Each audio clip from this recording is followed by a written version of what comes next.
seja inundada pela presença do Senhor. Abra sua Bíblia na carta escrita aos Hebreus, capítulo de número 11. A carta escrita aos Hebreus, capítulo de número 11, versículo de número 27.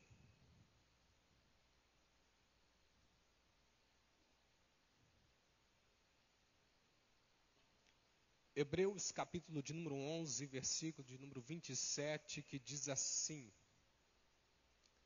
Quem encontrou, diga amém. A versão que eu tenho nas minhas mãos, ela se expressa da seguinte forma: pela fé, deixou o Egito, não temendo a ira do rei, ficou firme, porque viu aquilo que é invisível. Amém? Toma aí assento, por favor.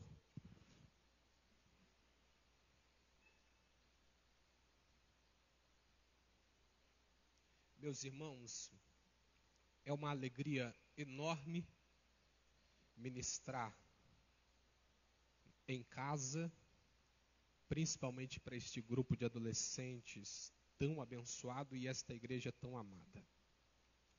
Louvo a Deus pela vida do departamento, a liderança, Deus abençoe, parabéns a vocês pelo excelente trabalho que vocês estão tendo.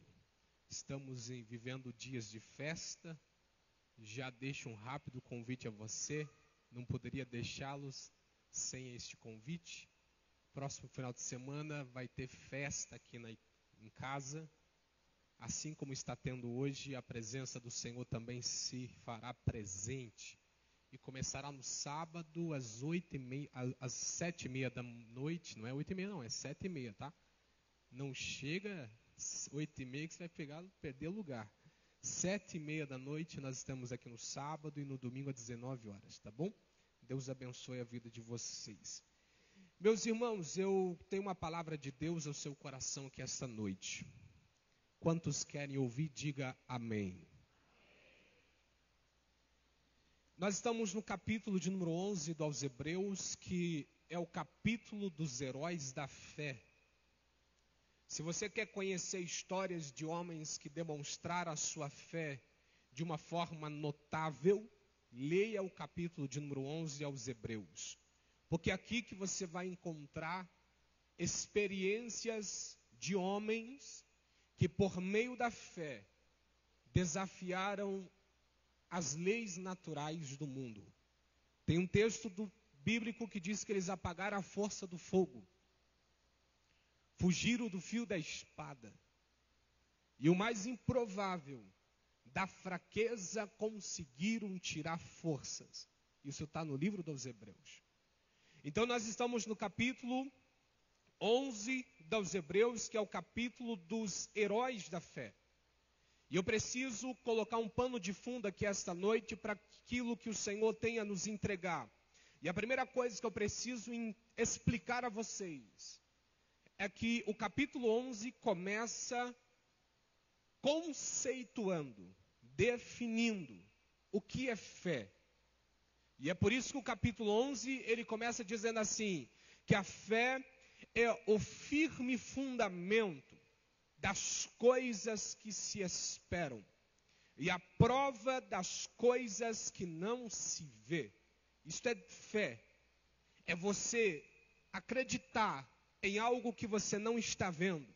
É você ter certeza de algo que você está esperando, mas você não está vendo. Isso é fé. Um outro texto vai trazer para nós também a enfatização de que a fé é o único elemento que nos possibilita chegar diante de Deus e agradá-lo. Porque a Bíblia diz que sem fé é impossível agradar a Deus. É por isso que o texto diz que você precisa crer em Deus. Você precisa acreditar que Ele é galardoador daqueles que o buscam. Definido o que é fé, definido o porquê da fé, nós vamos para o versículo de número 27, para que a gente possa remir o tempo. O versículo 27 faz parte de uma das seções da galeria dos heróis da fé. Existe a história de vários homens ali. E a história que nós estamos inseridos é a história de um dos maiores legisladores que já existiram no mundo. Legislador que montou leis, que definiu padrões. Falo de Moisés. Moisés é um homem que é considerado um dos principais personagens do Antigo Testamento.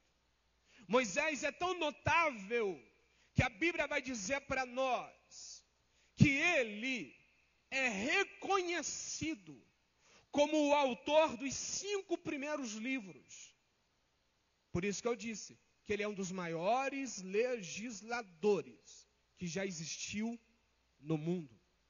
E o capítulo 11, e exatamente a seção que corresponde ao seu nome, vai trazer para nós várias posturas que este moço, este homem, Moisés, teve.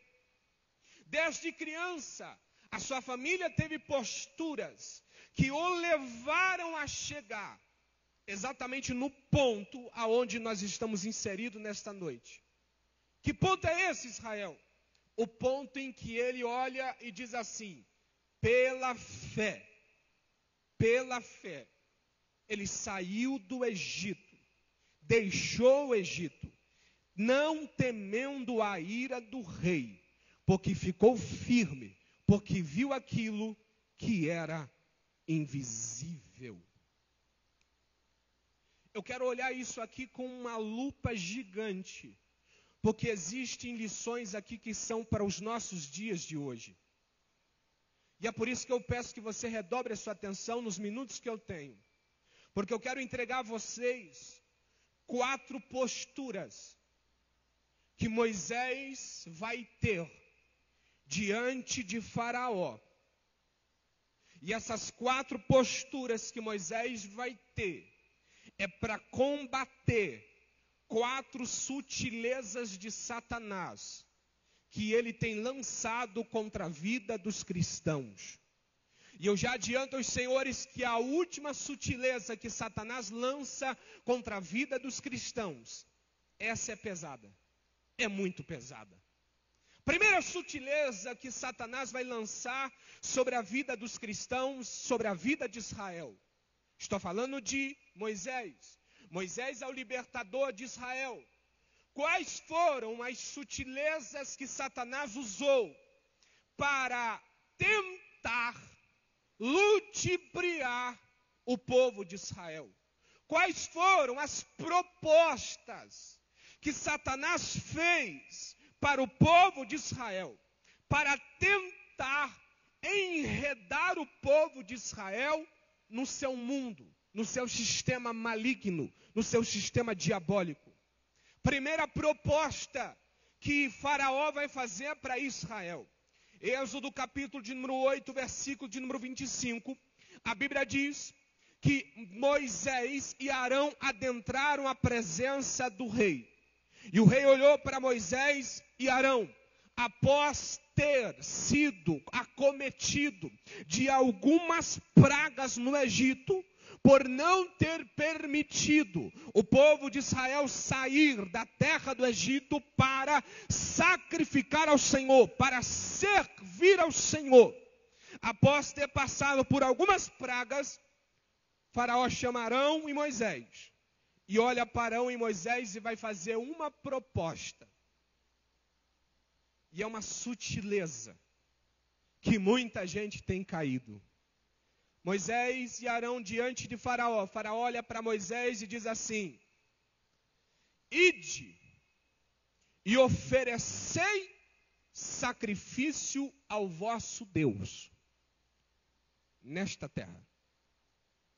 Qual é a proposta que Faraó está fazendo para o povo de Israel? Não precisa sair do Egito para servir a Deus. Fique dentro do Egito e sirva a Deus aqui dentro do Egito. Essa é a proposta.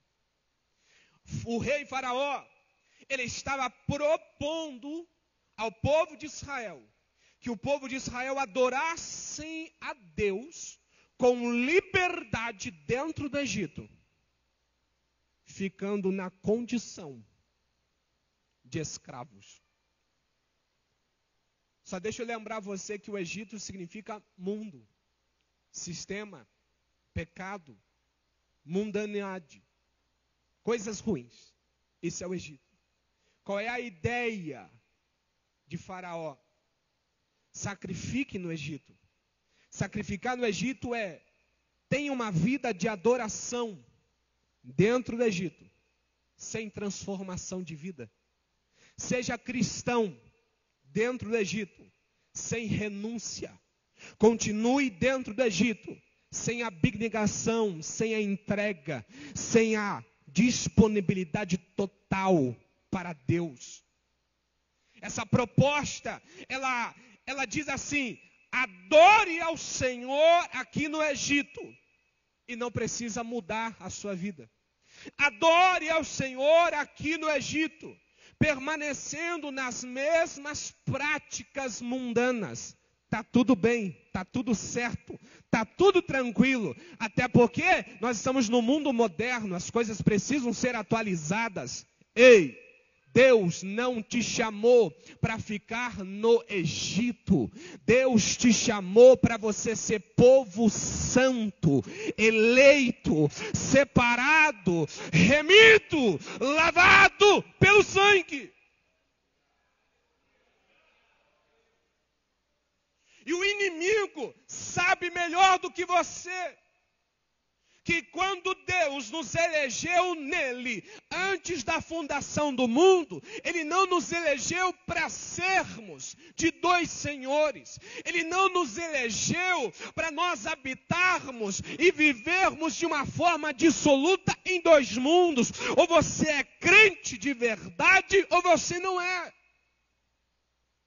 O diabo sabe disso. E é por isso que ele vem com uma sutileza, e ele diz: ei, adore, exalte, mas fique aqui no mundo. Permaneça com as práticas mundanas. Olha que interessante. Quando Deus chamou o povo de Israel, o povo de Israel foi chamado debaixo de uma promessa. E a promessa que Deus tem para o povo de Israel é: se diligentemente ouvir a minha voz e guardar a minha aliança, sereis minha propriedade peculiar dentre todos os povos da terra. Ele diz mais: se você ouvir a minha palavra, guardar a minha aliança, sair do Egito, se desraigar do Egito, sereis o meu reino particular, a minha nação santa. Sabe o que Deus está dizendo para Israel? Deus está dizendo assim: eu não quero dividir você com o mundo, eu quero você completamente para mim. Se você não vir completamente para mim, eu não quero, eu quero 100%. Livro de Êxodo vai dizer ainda, ele diz assim: não faça aliança com os moradores da terra para onde vocês estão indo, para que não suceda que vocês venham prostituir com os deuses daquela terra, e venham sacrificar aos deuses daquela terra. O que Deus está dizendo? Eu não quero que vocês tenham alianças e conexões com o mundo. Eu quero que vocês rompam completamente com todas as conexões. O propósito de Deus para a minha vida e para a sua vida é que nós sejamos exclusivamente dele. Só que a malícia da sutileza de Satanás é: adore ao Senhor, exalte ao Senhor, mas fique no Egito, fique aqui.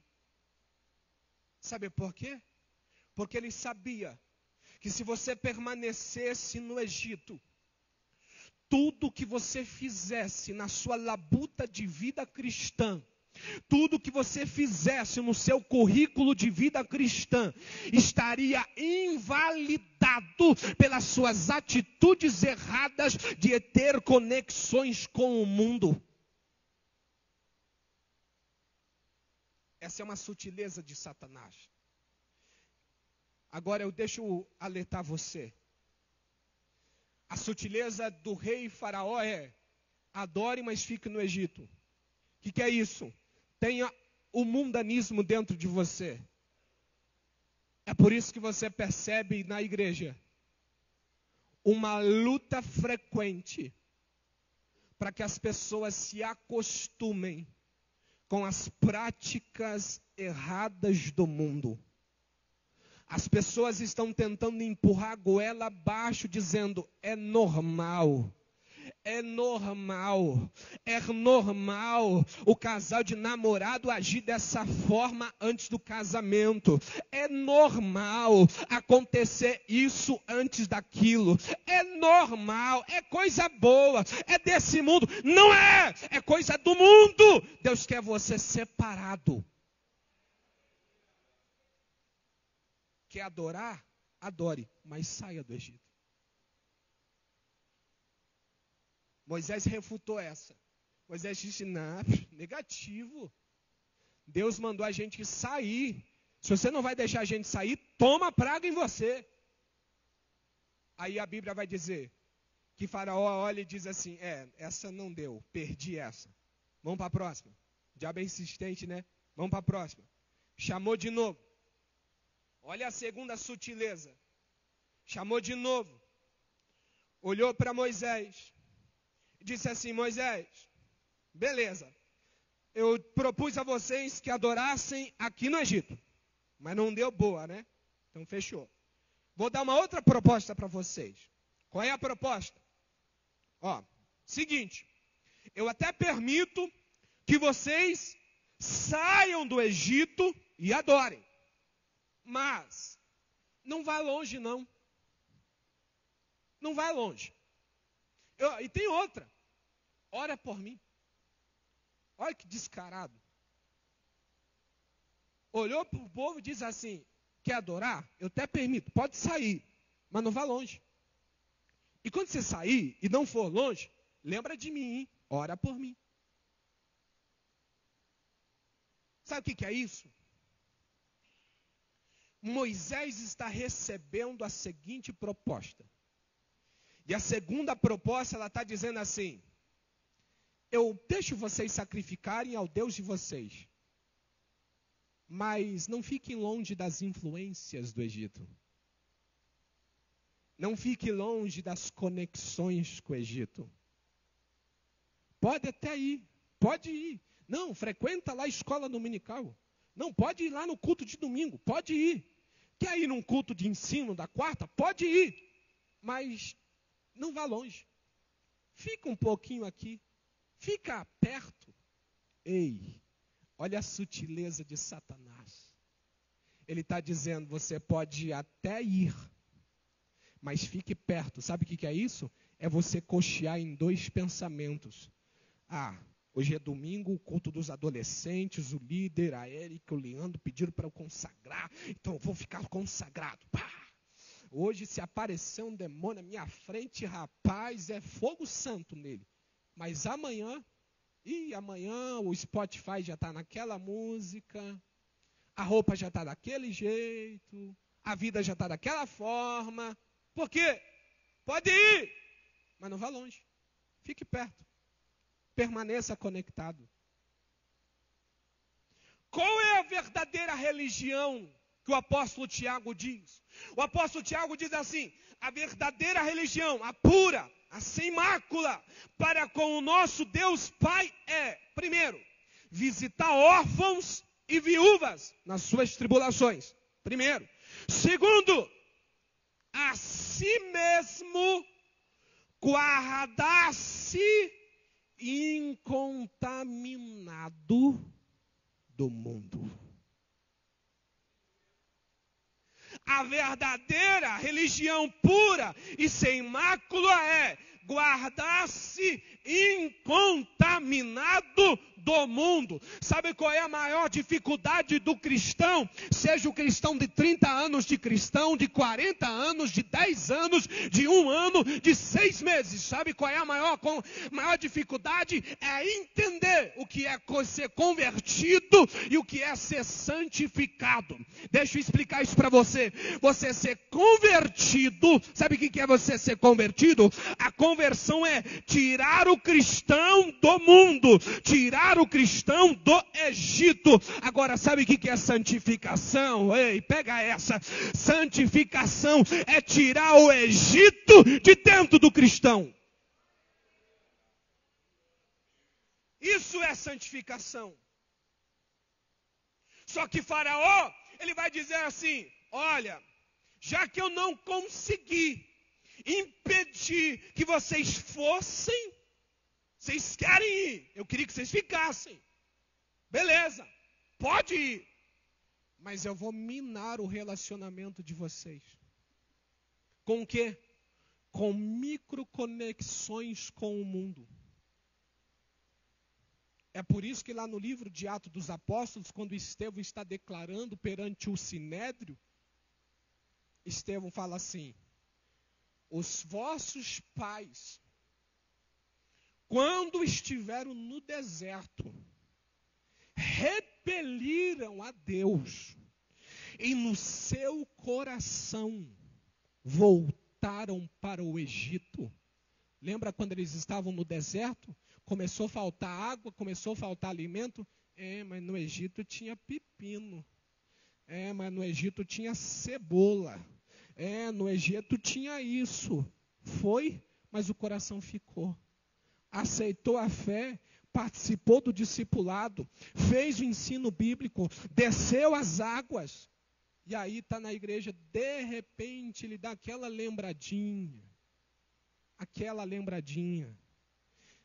Ei, Deus quer que você corte todas as conexões com o Egito.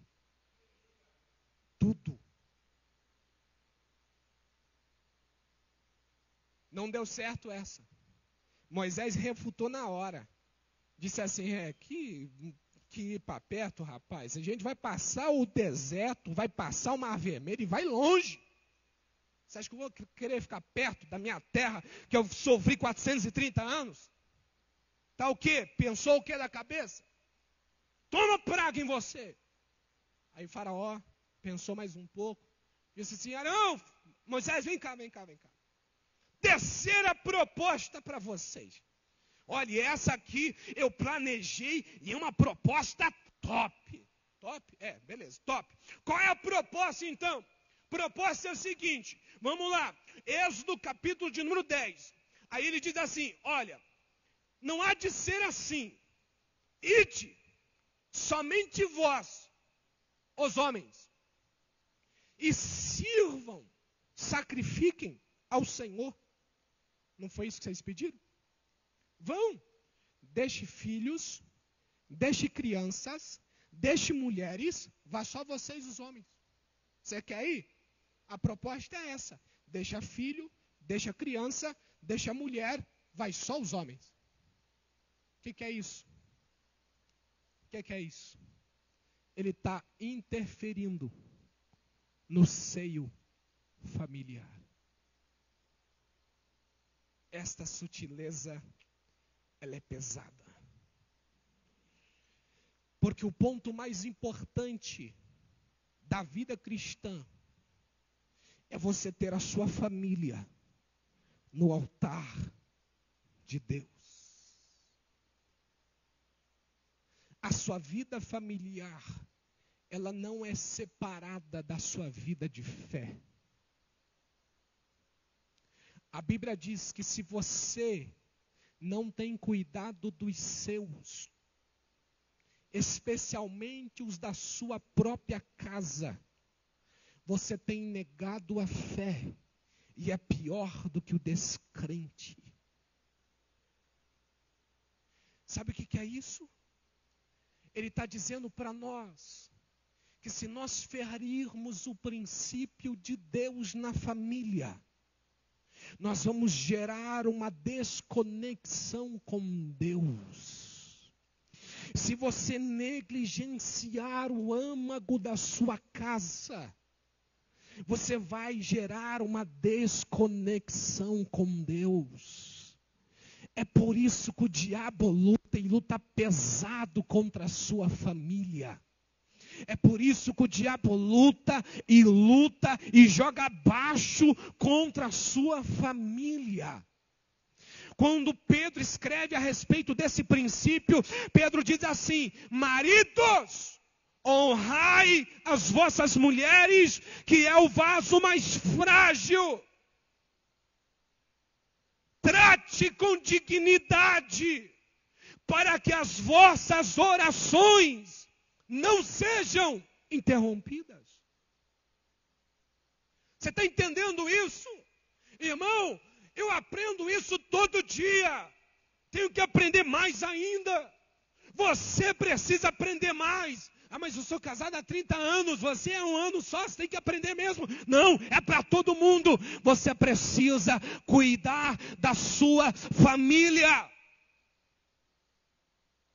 Se você desrespeitar o que Deus estabeleceu com relação à sua família, você vai estar arrumando uma encrenca com o céu.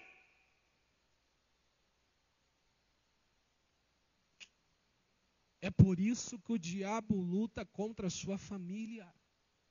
É por isso que o diabo não quer ver a sua família diante do altar de Deus. Porque sabe por quê? Vou explicar para vocês. A gente está precisando nos dias de hoje, nós estamos precisando de Josués levantado no meio da igreja. Sabe o que é Josué levantado no meio da igreja? Josué levantado no meio da igreja é pessoas que olham e dizem assim: eu e a minha casa serviremos ao Senhor. Aleluia! Eu e a minha casa. Eu não quero saber da casa do vizinho, mas eu e a minha casa vai servir. Porque o avivamento que Deus tem para derramar sobre a sua vida, para derramar sobre a tenda do fazendinha, lamento dizer a você, mas não vai começar aqui dentro. O avivamento que Deus tem para trazer para esta igreja não começa aqui. Começa dentro da sua casa. É por isso que no livro de Joel, a Bíblia diz assim: e acontecerá depois que vou derramar do meu espírito sobre toda a carne. E aí ele vai dizer como que ele vai fazer essa operação do derramamento do Espírito, o avivamento. Olha como que vai começar o avivamento. Aí o texto diz assim, 2 pontos. Aonde que ele começa a derramar o Espírito? Primeiro, sobre toda a carne, 2 pontos. Sobre vossos filhos e sobre vossas filhas. O texto não está dizendo, vou derramar sobre a igreja. Não. O texto está dizendo, vou derramar sobre os vossos filhos e sobre as vossas filhas. O texto ele diz mais ainda, eu vou derramar sobre os vossos velhos e sobre os jovens. Em nenhum momento o texto diz que ia derramar sobre a igreja. É porque o avivamento começa dentro da sua casa. É por isso que no livro de Malaquias, o texto bíblico vai dizer assim, ele vai converter o coração dos pais aos filhos e o coração dos filhos aos pais. Alguém aqui no grupo de adolescentes diz assim, mas papai e mamãe não frequentam a igreja, não tem problema.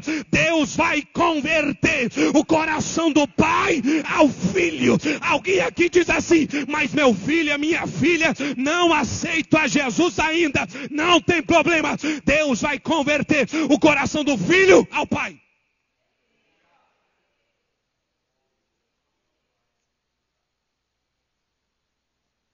Então, cuidado com a sua família.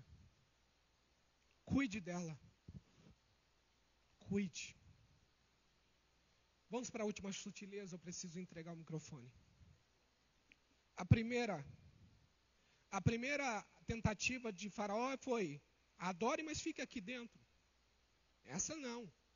A segunda, pode ir, mas vá só e fique por perto. Faça uma tendazinha ali, perto das cercanias do Egito. Não, essa não. A terceira, já que vocês querem ir mesmo, e querem ir longe, então vá, mas vá só os homens. Não. Qual é a quarta e última para encerrar? Qual é a quarta e última? Segura essa, ainda bem que você está sentado, você vai aguentar o baque. Vamos lá. A quarta e última. Olha quem diz o texto. Êxodo capítulo 10. Faraó chama Moisés e diz: já que vocês querem ir mesmo, ide então servir ao Senhor, mas fiquem no Egito os vossos rebanhos, o vosso gado e os vossos bens. Qual é essa? Deixa os seus bens no Egito. Vá sem nada, mas deixa os seus bens aqui no Egito. Sabe qual é isso? Vamos entender isso? Tem alguns minutinhos para entender. Vamos lá.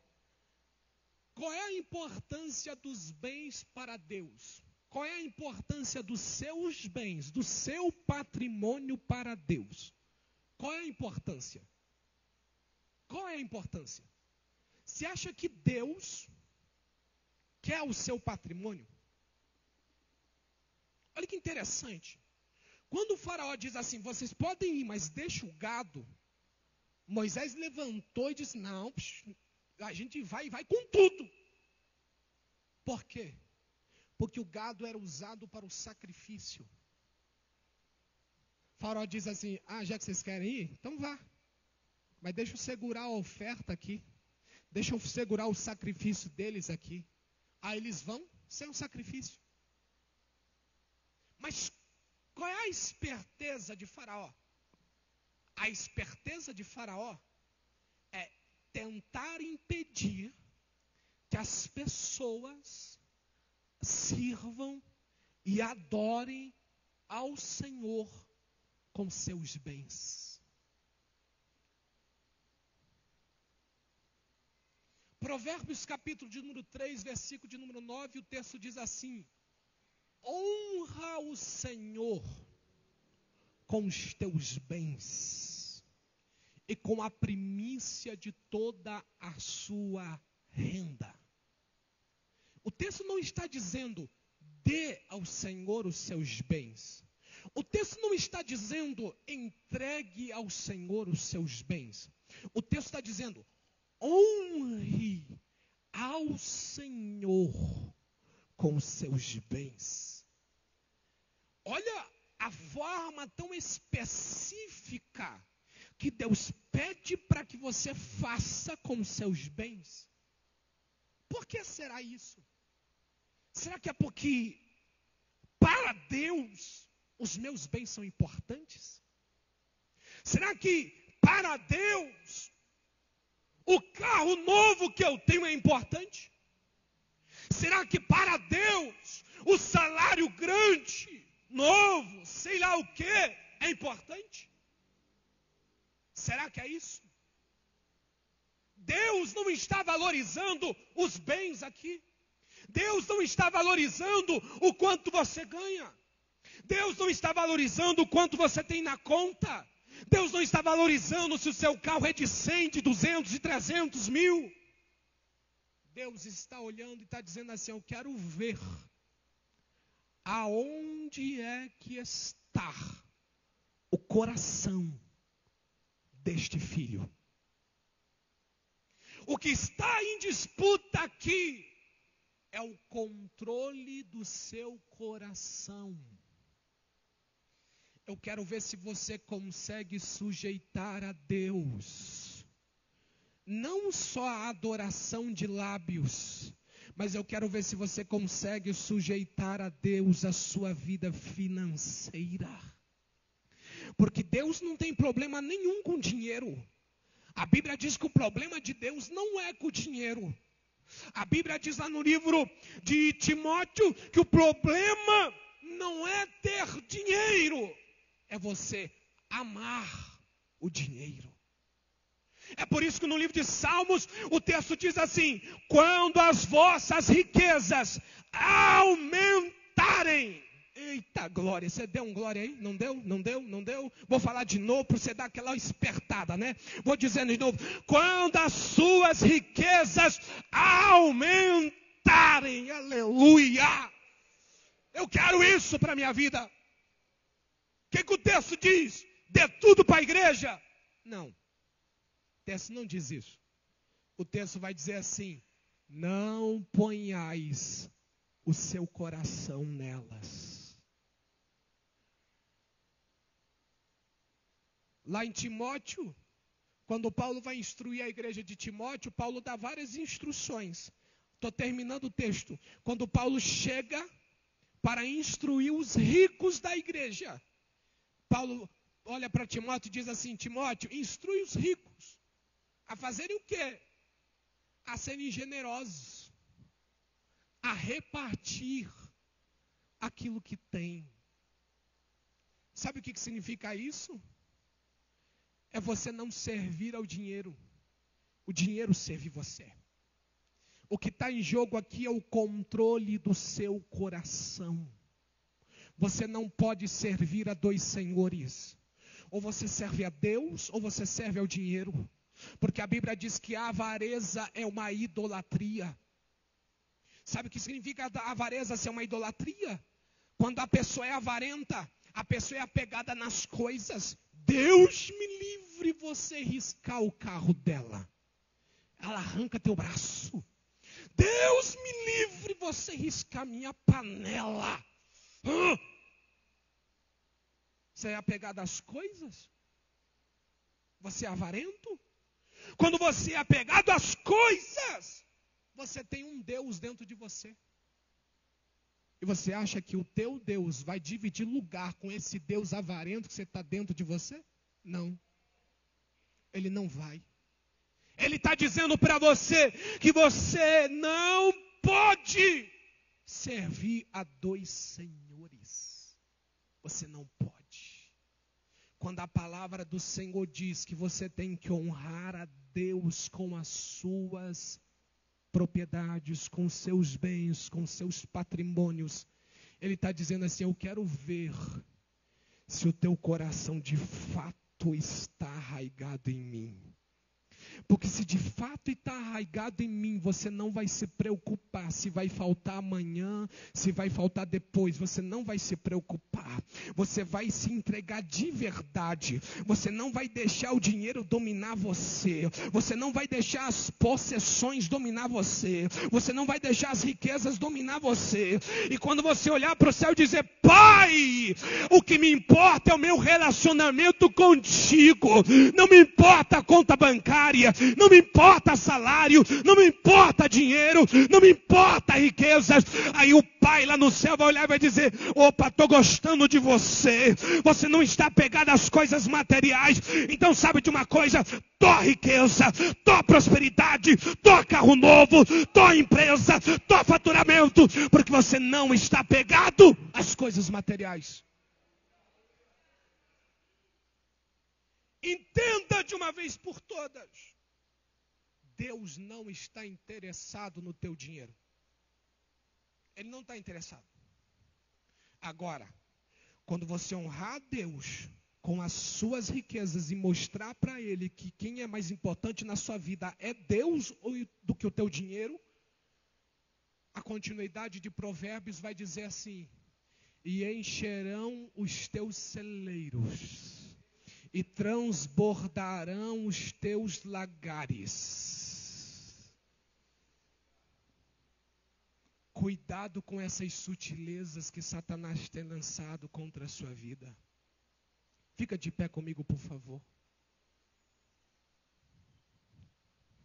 Esse ponto é um ponto que dá para explorar mais coisas, mas fica para outro dia. Cuidado com as sutilezas de Satanás. Ele tem tentado deixar cristãos arraigados no mundo ainda.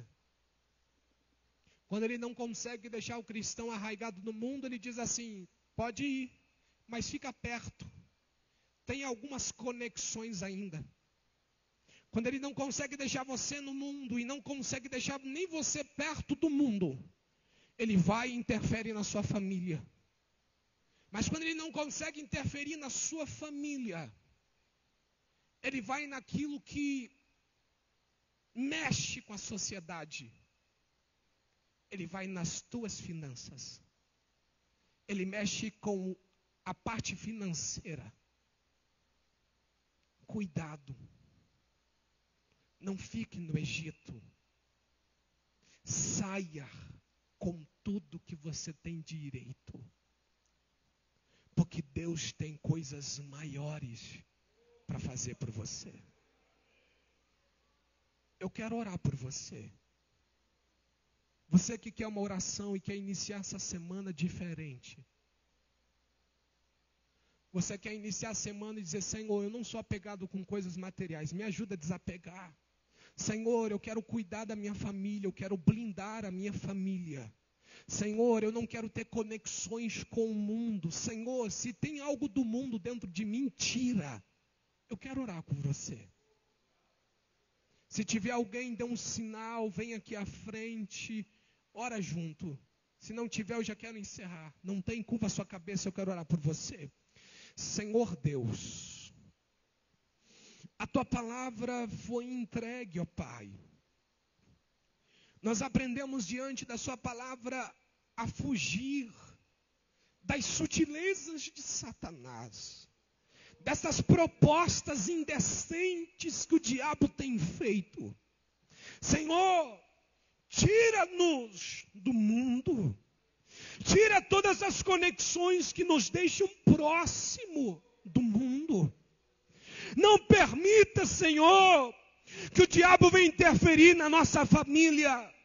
Dai-nos sabedoria, dai-nos graça para vencer no campo da família. E, Senhor, por último lugar, eu peço, Deus, não permita que o inimigo venha controlar o nosso coração na área financeira. Nós entregamos a nossa vida nas tuas mãos. Se nós temos um salário hoje, é porque o Senhor nos deu condições. Se nós temos um emprego hoje, é porque o Senhor abriu a porta. Se essa irmã e esse irmão tem uma empresa hoje, é porque o Senhor estruturou esse negócio. Deus ensina esta pessoa a se desapegar dessas coisas materiais, para que nós possamos ver o extraordinário de Deus acontecer na nossa vida. Fica conosco, Senhor. Abençoa a nossa semana e dê-nos uma semana de bênção e de vitória para as nossas vidas, ó Pai. Fica conosco e nos traga para o próximo final de semana, na festa dos jovens, ó Deus. Glorifica o teu nome neste lugar. É o que nós te pedimos e te agradecemos em nome de Jesus. Amém.